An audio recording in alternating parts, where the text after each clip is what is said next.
Alrighty guys, what is up?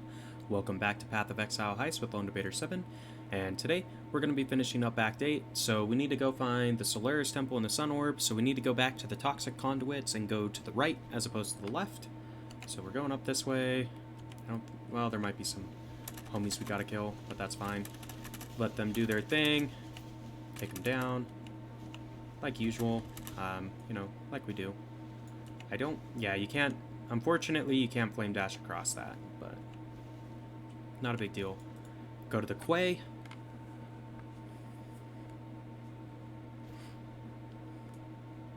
And now, I think the Solaris Temple is actually straight off of this, so we just gotta find it. Not a big deal, kind of like we have been doing on our maps. You just kind of push through, let your minions kill everything as you go, and try not to die.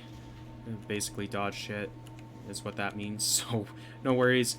With this one on the Quay, what you're looking for to tell you you're going the right way, there will be like a part of the map that has like some wood stuff. So this right here, you're looking for the boats.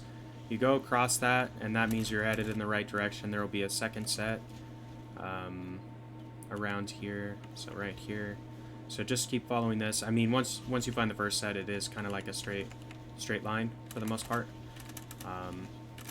There's only one way you can really go. We'll pick up this tower map, I guess. So even though I'm on tier 5 maps on my like Atlas progression, it's still worth picking up the lower tier maps, because what you can do, if you get 3 maps of the same type, you can sell them to vendors to unlock a tier higher or whatever. Don't worry, if you haven't done mapping before and you want to get started with it, I am going to make an episode about it eventually, kind of explaining how to progress through the Atlas to get better maps, because mapping is basically the endgame content. Like, that's what you do at endgame. It's the best way to kind of grind out currency, grind for rares and uniques and stuff like that. So that's, yeah, I want to make an episode about it so you guys can, you know, if you want to get started with mapping, kind of have a starting off point, right? So here we go. We made it through the Quay, go to the Green Gate, and maybe off the Green Gate. I don't quite remember where the Solaris Temple is, if I'm honest. So go up this way. There is a waypoint, so grab that like you do. And this one's kind of a weird map, so they have like these little buildings every once in a while that you have to go through and all that. So I guess so this one is just a chest, it looks like, so not that great, but you do get, so doing those little, I forget what they call them, they're incursions maybe, is maybe what they're called, I don't know. They're worth doing because you have a really good chance of getting cluster jewels. So some characters, you need specific cluster jewels in order to build them right. So getting those can be good, even if you're not going to use it on the build you're playing. Some cluster jewels sell for a lot of fucking money, meaning like a few chaos or a couple, or like an exalt or whatever if it's a really rare one. So it is worth doing the incursions, or whatever the fuck they call this gray thing where they spawn these extra guys. Basically, the way you play this is the more enemies you kill, the longer the incursion will last, and the more enemies you kill, the better rewards you get. So if you see in the lower left, above where our flasks are, there's like a little counter with a chest icon. So the higher we get that, the better rewards we're going to get at the end. So we're at level 2. If we can get it to level 3, it'll increase the bonuses even further. And if you, I think once you hit level 3, you still can take it up to level 4 if you know, if you're fucking amazing or whatever. But it also will trigger a secondary bonus. So at this point, basically what we're gonna run out of enemies to kill is gonna be our problem. So no worries, there we go. We got the rewards. We got a large cluster, we got a heavy belt and legion gloves. So those can be good. It does increase the amount of monsters you're killing too, so it will increase your XP game for the map. So that's nice. But the primary reason to do those is for the cluster jewels, in my opinion. for whatever reason, you have a higher drop chance of large cluster or any cluster jewel when you're killing when you do those incursions. So they are worth doing. Sometimes you don't want to deal with all the extra monsters or whatever, and that's totally fine. So you don't have to do them all the time, but I figured might as well kind of show that off and talk about it, since I don't think we've really discussed those before. We've maybe done them before, but didn't really talk about how they work or the mechanics behind it. So no worries, we are just clearing out these little dormitories in the Grain Gate, because that's kind of how you progress through this map. This map is kind of fucking annoying because it's not always the easiest to figure out what direction you're supposed to go. So basically you go through the houses because that has the chance of putting you into another square. So like there's these main squares and then there's houses that come off of them, right? Or I call them houses. They're not really houses, I guess. They're like grain storage facilities or whatever, but anyway, that's how you access the next tile typically, is by clearing them. So we are going to go up here. So we don't want to go that way, most likely. We might want to go in through here. This might be the one.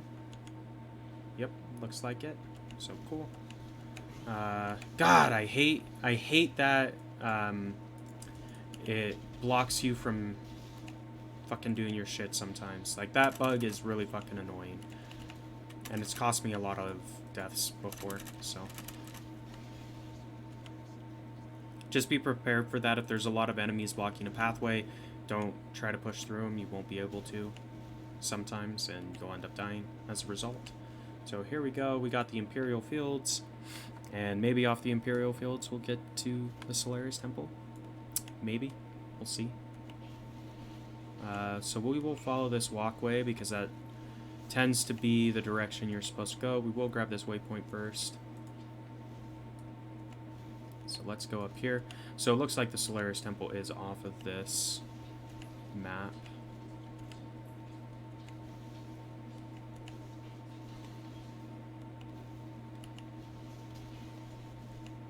Oh, some sort of currency dropped.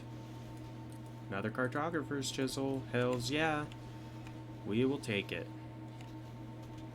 I will say we've been getting kind of lucky on the currency drops in Act 8, because we got those 2 chaos before entering the Lunaris, and we've gotten 2 or 3 cartographer's chisels as well, which is good.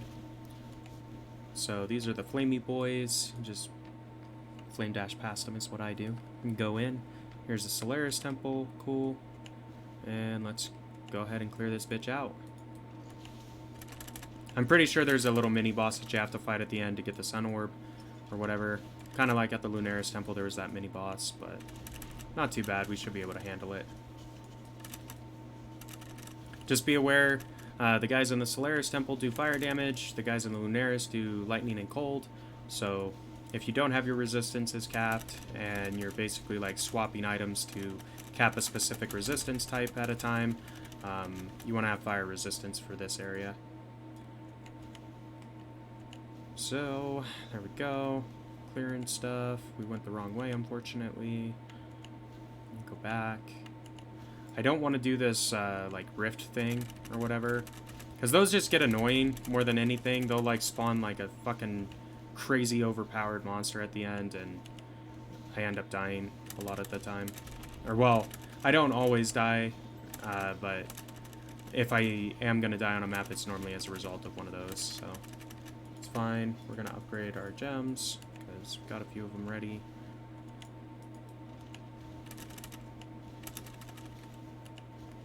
Cool. There we go. Solaris Concourse. Oh, what? Did we really go back to the entrance? That's fucking dumb. Okay. So I guess there's 2 entrances into this. So we need to push up through this other walkway, I guess. Huh, weird. Weird.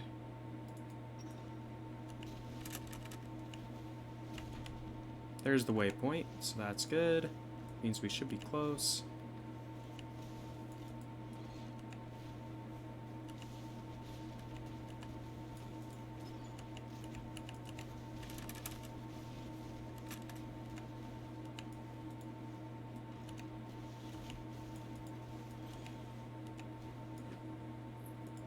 So Solaris Temple 2. Cool. And then after we go through the level 2, we should fight the boss for the temple to get the sun orb. And then after we have the sun orb, since we already have the moon orb, we are ready to go ahead and fight the twin sisters, I believe is what they're called, which is the act boss. That one can be challenging, just because you're fighting two enemies at the same time that are strong, but it shouldn't be too bad with our build. I normally don't have too much issue fighting them with this build.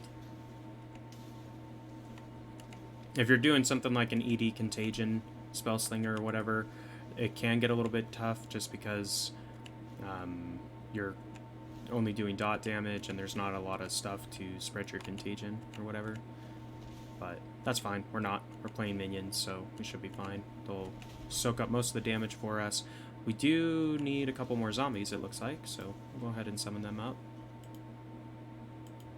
Cool. Get back up to 7. I didn't actually notice that they were down, but it's always good to have your minions capped at the maximum you can have following you, because it increases your DPS. So let's go through the portal and fight this dude. Harbinger of Solaris is, I think, what he calls himself. So this one has these death beams. Don't stand in them. You'll die.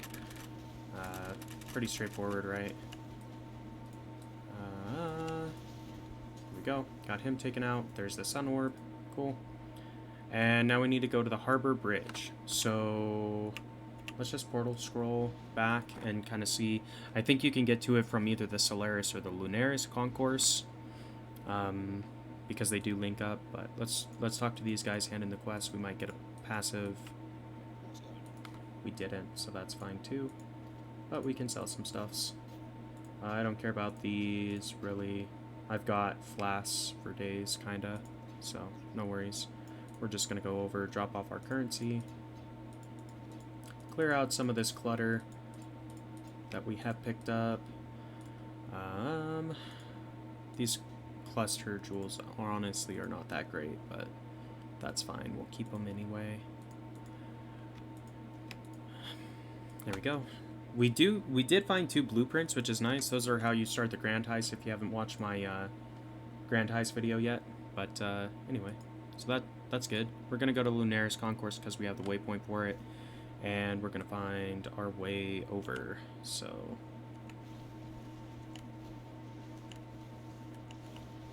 nope. Got unlucky. Not that way. So it's probably up here. Nope.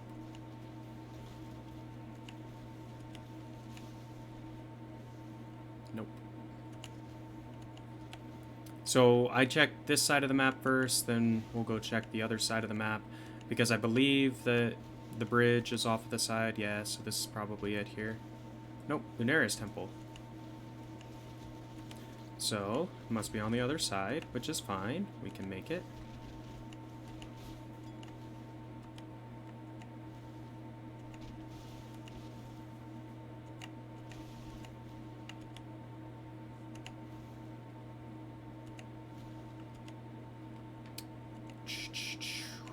No worries. We're doing decent on time, I guess. We're at like 13 minutes. So we should... I'm thinking we'll have the act done by minute 20. Somewhere in there. Just depends on how long it takes us to find the harbor bridge. Ooh, is that a 6 link? No. 6 socket, but... they're not all linked, unfortunately. Okay, so it's got to be off this direction. Yep. That's probably it right there. Nope, that's the bathhouse. Alright, fine. Maybe it's over this side. Normally with the... and the reason why I'm saying it's probably on one of these sides is because that's normally where they put the exits for these areas, right? So, that's what I'm going off of. It's just experience from playing through the acts a few times.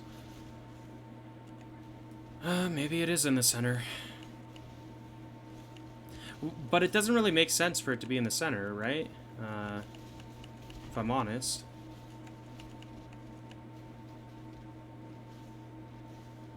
So did we miss like an exit point somewhere?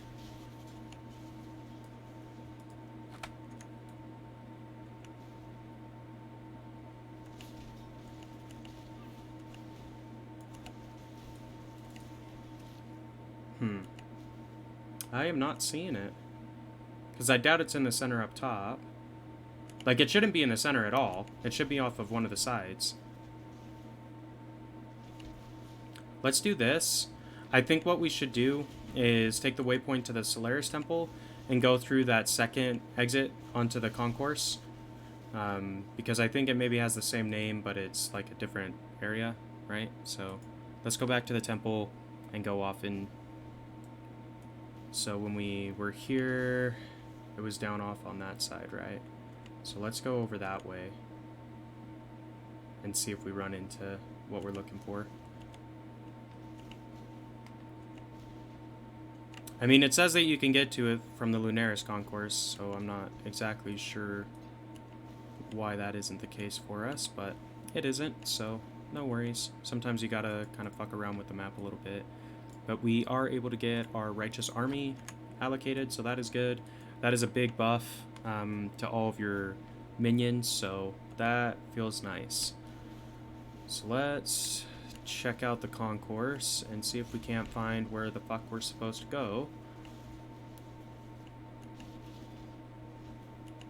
So this looks a little bit more promising because it expands off in this direction.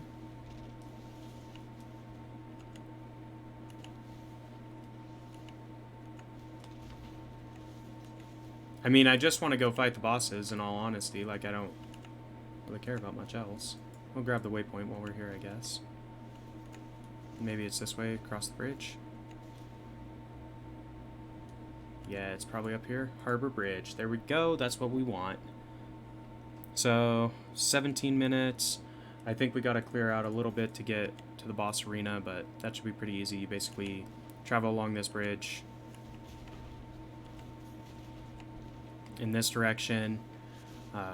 Since we're on Solaris side, if we were on Lunaris side, we'd be going to the right instead. But that's fine, not a big deal. And then roughly in the center, so this building right here is what you're looking for. The Sky Shrine is where you are going to fight the Twin Sisters or Twisted Sisters. So you put the Sun and Moon Orb right there. They start fighting, and then they decide, oh, fuck, we're going to attack this guy instead because he's a hell of a lot stronger than we are. So not a big deal. They do swap out. And so Solaris has like a death beam. Lunaris throws her little circle-y guys at you. So just bear that in mind. You want to avoid the death beam. You want to avoid the little circle-y things because they do a fair amount of damage. I don't know what type of damage it is necessarily, but it does a lot. So you end up killing Solaris first. So there's Solaris down. Here's Lunaris. Get them really quick. So there we go. We got both of them killed pretty quick. I mean, that was like less than a minute, almost certainly. And here is Blood Aqueduct leading into Act 9. So that is Act 8 complete. We're going to run the Blood Aqueduct to get into the city for Act 9 just because we can. But yeah, feels good. Act 8 done. That one didn't take too long, all things considered. So this is where most people will stop leveling guides, is once they reach Blood Aqueduct, because kind of the meta is to farm Blood Aqueduct over and over until you reach level 70, and then you go through, finish Act 9 and Act 10. Act 9 and Act 10 are relatively short. Most of it's just boss fights. Like, there's clearing that you have to do, but you're just clearing maps in order to get to the boss arena, by and large, so not a big deal. There is a map up here, so we will pick that up. I don't know if I've got 3 tower maps or not, but if not, picking this up will help, because we'll certainly have to. The Blood Aqueduct's also kind of fun to run. It has the same, like, 3 types of enemies that spawn, unless there's menagerie beasts that spawn as well. So it's kind of a predictable, like, if you run it enough times, you kind of learn where stuff's at and how to dodge their attacks and all that. Anyway, I'm not too worried about farming XP. Like I said, we're not doing that with this guide. We are just gonna keep pushing through the axe because we can. This build's good enough that you don't have to worry about sitting at Blood Aqueduct until level 70 before you can keep playing, and that's why it's a viable league starter. So there was a map that dropped back there. I'm not gonna run back and pick it up. Can't be bothered. But as you can see, like, we're getting a bunch of gem levels and stuff like that really quick on this map. I think the highest XP per hour I've gotten on this area, and this is with like a level 76 version of this build, was maybe 74 million XP per hour, which is fucking crazy. That will grind you through your levels in like an hour, even beyond level 70, so it's a good place to farm XP if that's what you're trying to do. We will go talk to all the people in Act 9 town like we normally do at the start, just so we get all the quests open to us. So if we want to do side quests and things like that, we can. But the exit for it is right here to go to the descent. That's where you start the act for Act 9. But anyway, guys, so we got the Twisted Sisters beaten relatively quickly with this build. We finished Act 8, and we are on to Act 9. We are going to call the episode here for today, and we'll pick up again at the start of Act 9 next time. So if you enjoyed the episode today and are enjoying the series, be sure to like, comment, subscribe as always. And until next time, this has been Lone Debater 7, and we will see ya.